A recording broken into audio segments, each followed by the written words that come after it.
नमस्कार दोस्तों, मैं डॉक्टर भावेश। आज की वीडियो अपन देखने वाले हैं कि जो विटामिन डी है वो हमारी बॉडी में एग्जैक्टली किस फॉर्म में एक्टिव होता है, या कौन से ऑर्गन जो है हमारी बॉडी के विटामिन डी को कैसे एक्टिव बनाते हैं, और हमारी बॉडी के अंदर विटामिन डी को नॉर्मल मैनेज करना है तो हमें क्या क्या या कौन कौन से ऑर्गन्स को हेल्दी रखना है, और किस प्रोसेस से वो विटामिन डी हमारी बॉडी में एक्टिव फॉर्म करता है, और जो कौन कौन से कार्य करता है। विटामिन डी जो है हमारी बॉडी के लिए बहुत ही इम्पॉर्टेंट एक विटामिन होता है जो वसा में घुलनशील होता है। और कुदरती रूप में बात करें, ऊपर वाले ने हमें ये फ्री में प्रोड्यूस करने की मतलब एक प्रॉपर्टी हमारी बॉडी में होती है कि हम फ्री में से बना सकते हैं। लेकिन इसको लेने के लिए या प्रोड्यूस करने के लिए आप एक प्रॉपर प्रोटोकॉल को फॉलो करना होता है। बहुत सारे लोगों में क्लिनिकल प्रैक्टिस में देखता हूँ आज के ज़माने में बहुत सारी जो डिजीज होती है वो कहीं ना कहीं विटामिन डी पे डिपेंडेंट होती है। यदि हम बात करें स्किन डिजीज की बात करें, वो 100% डिपेंड करती है विटामिन डी की नॉर्मल लेवल पे। नॉर्मल लेवल होगा तो आपकी बॉडी में स्किन डिजीज होने के चांसेस बहुत कम होते हैं, लेकिन आपका विटामिन डी कम हुआ और आपकी स्किन डिजीज होने की प्रॉब्लम बढ़ सकते हैं। ऑटो इम्यून डिजीज जो होती हैं आज के ज़माने में मिलने लगी हैं, वो डेफिशिएंसी लगातार यदि आपकी बॉडी के अंदर विटामिन डी की डेफिशिएंसी होगी तो ये आपको हो सकता है। इसके अलावा बात करते हैं बॉडी के अंदर कैल्शियम की जो कमी होती है वो विटामिन डी की कमी कारण हो सकती है। इसके अलावा इम्यूनिटी आपकी जो वीक हो सकती है, इम्यून सिस्टम जो वीक होता है, वो विटामिन डी की कमी के कारण हो सकता है। तो इतने इंपॉर्टेंट जो काम है, हेयर फॉल की बात करें, बालों का जो झड़ना है, वो विटामिन डी पे डिपेंड करता है। लेकिन हम विटामिन डी को हेल्दी रख सकते हैं, नॉर्मल रख सकते हैं, सिर्फ जो मैं आपको बताने वाला हूँ। तो हमारी बॉडी का जो विटामिन डी है वो कैसे बनता है आपको बता दूं। जैसे ही आप सूरज की किरणों में जाते हैं तो आपकी स्किन जो है उसके ऊपर सनलाइट पड़ता है, सूरज की किरणें पड़ती हैं। जैसे ही आपकी बॉडी में स्किन पे सूरज की किरणें पड़ती हैं तो ये जो सूरज की किरणें हैं वो स्किन के नीचे, एपिडर्मिस के नीचे इंपॉर्टेंट सब्सटेंस पे रिएक्ट करके क्या फॉर्म करवाता है, कॉलीकैल्सिफेरॉल एक इंपॉर्टेंट सब्सटेंस फॉर्म होता है। जैसे सूरज की किरणें स्किन पे पड़ती हैं, स्किन की एपिडर्मिस के नीचे एक इंपॉर्टेंट सब्सटेंस होता है जो कॉलीकैल्सिफेरॉल फॉर्म करता है या कॉलीकैल्सिफेरॉल में कन्वर्ट हो जाता है। ये विटामिन डी का एक रूप है, लेकिन ये कैसा है, इनएक्टिव होता है, एक्टिव फॉर्म नहीं होता है, इनएक्टिव फॉर्म होता है कॉलीकैल्सिफेरॉल। तो जब भी आपको विटामिन डी चाहिए तो रोजाना 15 मिनट से आधा घंटे की आप धूप लीजिए, जिसमें आपकी बॉडी ओपन होना चाहिए, तभी तो स्किन पे आपकी सनलाइट पड़ेगी, डर्मिस पे मतलब सनलाइट पड़ेगी, और जो एपिडर्मिस के नीचे की जो लेयर है, मॉलिक्यूल है, जो वो काय में कन्वर्ट होगा कॉलीकैल्सिफेरॉल में। जैसे ही कॉलीकैल्सिफेरॉल बनता है ये ब्लड में जाएगा और ब्लड से होता हुआ कहाँ पहुंचेगा, हमारे लीवर में पहुंचेगा। लीवर बहुत इंपॉर्टेंट काम करता है, इस कॉलीकैल्सिफेरॉल को नेक्स्ट लेवल के एक्टिव फॉर्म में कन्वर्ट करता है। ठीक है, तो कॉलीकैल्सिफेरॉल इनएक्टिव फॉर्म है, इसको और एक्टिव फॉर्म में कन्वर्ट करता है कौन, लीवर। लीवर में जाते हैं और लीवर में स्पेसिफिक टाइप के एंजाइम्स होते हैं जो कॉलीकैल्सिफेरॉल को 25 हाइड्रोक्सी कॉलीकैल्सिफेरॉल में कन्वर्ट करता है, 25 हाइड्रोक्सी कॉलीकैल्सिफेरॉल में कन्वर्ट करता है। ये भी विटामिन डी है, लेकिन ये भी उतना एक्टिव फॉर्म नहीं होता है, ये भी इनएक्टिव फॉर्म ही आप मान लीजिए इसे। ठीक है, तो पहला फॉर्म बना कॉलीकैल्सिफेरॉल जो हमारी स्किन से बना, फिर लीवर में गया, 25 हाइड्रोक्सी कॉलीकैल्सिफेरॉल बन गया।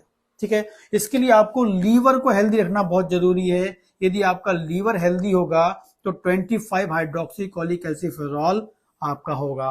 तो यदि आपने लीवर को हेल्दी रखना चाहते हैं तो आप क्या करें, अच्छी बैलेंस डाइट लीजिए, ज़्यादा ऑयली फूड नहीं लीजिए, ज़्यादा मैदे से बनी चीज़ या जंक फूड मत लीजिए। ठीक है, ग्रीन वेजिटेबल्स लीजिए, और इसके अलावा नॉनवेज खाते हैं वो भी आप खाइए, लेकिन साथ में फ्रूट्स को भी आप मैनेज करें। ठीक है, यदि आप ये मैनेज करते हैं तो आप अपने आप में लीवर को हेल्दी रख सकते हैं। लीवर को हेल्दी रखने के लिए आप दो काम कर सकते हैं।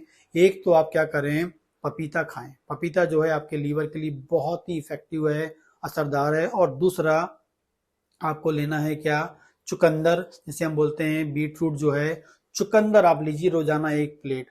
उसमें ऐसे सब्सटेंस होते हैं जो आपके लीवर को डिटॉक्स करते हैं, लीवर को हेल्दी बना कर रख सकते हैं।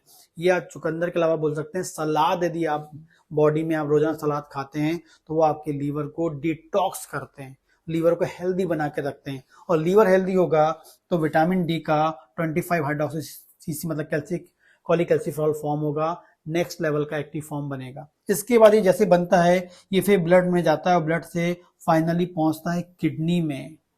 हमारी जो किडनी होती हैं, दोनों किडनी हैं, किडनी में बहुत सारे नेफ्रॉन्स होते हैं जो आप जानते होंगे, बचपन से जान रहे हैं, नेफ्रॉन्स होते हैं। उन नेफ्रॉन्स में एक विशेष प्रकार की एंजाइम होता है जो इस 25 हाइड्रोक्सी कॉलीकैल्सिफेरॉल जो इनएक्टिव फॉर्म है विटामिन डी का, उसको फाइनल एक्टिव फॉर्म में कन्वर्ट करता है 125 डाई हाइड्रोक्सी कॉलीकैल्सिफेरॉल।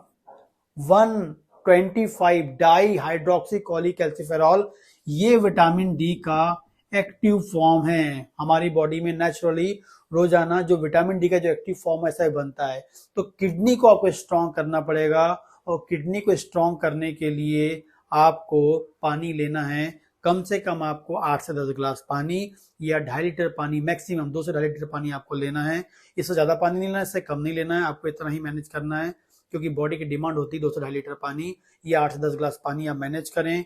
किडनी हेल्दी रहेगी एंड किडनी हेल्दी रहेगी तो आपकी बॉडी में विटामिन जो डी है वो क्या होगा, आपकी बॉडी में प्रॉपरली बनेगा, विटामिन डी एक्टिव फॉर्म में बनेगा। तो हमारी बॉडी में विटामिन डी को एक्टिव बनाने के लिए 3 स्टेज है। स्किन, पहले सूरज की किरणें, स्किन, स्किन से फिर लीवर, लीवर से फिर किडनी। मतलब विटामिन डी हमारी बॉडी में एक्टिव मॉलिक्यूल तभी बनेगा जब 25 हाइड्रोक्सी बनेगा। हमारी बॉडी विटामिन डी का एक्टिव मॉलिक्यूल तभी बनेगा जब कॉलीकैल्सिफेरॉल बनेगा। कॉलीकैल्सिफेरॉल बनेगा तब तो ये बनेगा, तब ये बनेगा, तब ये बनेगा, डायरेक्टली ये नहीं बनेगा। यहाँ इसे बनाने के लिए आपको ये 2 फॉर्म रखने हैं और इसके लिए आपको प्रॉपर सनलाइट और लीवर को हेल्दी रखना पड़ेगा। इस तरीके से फाइनली आपका विटामिन डी बनता है। और ये जो विटामिन डी बनने करता क्या है, वो जाता है, इसका मेन काम होता है, सबसे पहला काम होता है, वो जाता है इंटेस्टाइन में पहुंचता है, हमारी आंतों में पहुंचता है और आंतों में पहुंचकर यहाँ बैठ जाता है आंतों के पास। और जैसे ही हम जो कैल्शियम खाते हैं उस कैल्शियम को ब्लड में पहुंचाता है, मतलब कैल्शियम को वहां से कैच करता है और कहाँ कर देता है, ब्लड में पंप कर देता है। तो हमारी बॉडी में हम जो भी कैल्शियम खा रहे हैं उस कैल्शियम को बॉडी के अंदर पहुंचाना है तो हमें विटामिन डी को नॉर्मल रखना पड़ेगा। कई लोग कैल्शियम की टेबलेट खाते रहते हैं लेकिन विटामिन डी नहीं खाते हैं, तो कैल्शियम खाएंगे लैट्रिन से बाहर निकल जाएगा। लेकिन कैल्शियम को मैनेज करना तो पहले आपको विटामिन डी को मैनेज करना। विटामिन डी होगा तो कैल्शियम बॉडी के अंदर आएगा और ये विटामिन डी जो एक्टिव मॉलिक्यूल है वो पहुंचता है इंटेस्टाइन में और कैल्शियम को अंदर लेके आता है और ब्लड के अंदर कैल्शियम के लेवल को नॉर्मल करता है। तो ब्लड में कैल्शियम के लेवल को नॉर्मल करने के लिए, बॉडी के अंदर कैल्शियम लेवल को नॉर्मल करने के लिए आपको क्या चाहिए, विटामिन डी चाहिए होता है। इस तरीके से जो किडनी है वो इंपॉर्टेंट रोल प्ले करती है विटामिन डी को एक्टिव करने के लिए। किडनी का जो रिलेशन होता है, किडनी ही क्या करेगी, विटामिन डी का एक्टिव मॉलिक्यूल बनाएगी। किडनी काम नहीं करेगी तो विटामिन डी का एक्टिव मॉलिक्यूल नहीं बन पाएगा। यदि किसी को किडनी की बीमारी हो जाती है, किडनी की डिजीज हो जाती है, तो क्या होता है, उसकी बॉडी में विटामिन डी की कमी होने लगती है क्योंकि उसका एक्टिव मॉलिक्यूल नहीं बन पाता है। ठीक, तो इसलिए किडनी को हेल्दी रखनी पड़ेगी। किडनी आपकी हेल्दी है तो विटामिन डी आपका एक्टिव बनेगा। बिना किडनी के विटामिन डी एक्टिव फॉर्म नहीं बना सकता है नॉर्मली हमारी बॉडी का जो हेल्दी फंक्शन होता है। ठीक है, तो इस प्रकार से विटामिन डी को आप मैनेज कर सकते हैं, विटामिन डी को हेल्दी बनाकर रख सकते हैं, बॉडी के अंदर कैल्शियम की डेफिशिएंसी को खत्म कर सकते हैं, इम्यून सिस्टम को बूस्ट कर सकते हैं और बॉडी की जो भी डिफरेंट जो विटामिन डी की जो फंक्शनिंग है उसको मैनेज करवा सकते हैं। ठीक है, तो इस तरीके से आपकी बॉडी में विटामिन डी बनता है, एक्टिव फॉर्म में कन्वर्ट होता है और काम करता है। यदि आपको मेरा वीडियो पसंद आता है प्लीज लाइक करें, कमेंट करें और कोई क्वेश्चन हो तो आप मुझे कमेंट करके क्वेश्चन कर सकते हैं। ऑनलाइन कंसल्टेशन चाहते हैं तो आप मुझे व्हाट्सएप के द्वारा आप मेरे से अपॉइंटमेंट लेके बात कर सकते हैं। नमस्कार दोस्तों।